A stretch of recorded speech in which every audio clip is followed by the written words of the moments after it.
गंगा जी के निर्मल पनिया नैया खेवेला मला। गंगा जी के निर्मल पनिया नैया खेवेला मला। ताही नैया यमने महादेव संघवा गौरा देई नारी से। नैया यमने महादेव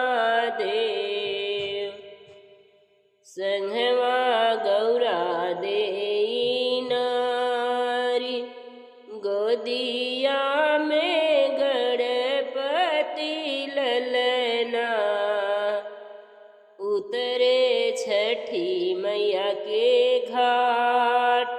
गोदिया में कार्तिक ललनमा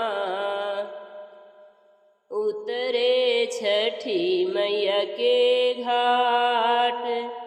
गंगा जी के निर्मल पनिया नैया खेवेला मला। नैया खेवेला मला से नैया बैठे श्री रामचंद्र संघवा सीता देई नारी से। नैया बैठे श्री रामचंद्र संघवा सीता देई नारी। गोदिया में आवे लव कुश ललना उतरे छठी मैया के घाट। गोदिया में लिए लव ललना उतरे छठी मैया के घाट।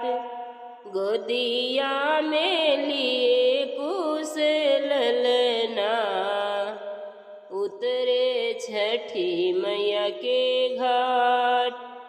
गंगा जी के निर्मल पनिया नैया खेवेला मला। गंगा जी के निर्मल पनिया नैया खेवेला मला से। नैया बैठे चौबेरमा से। नैया बैठे चौबेरमा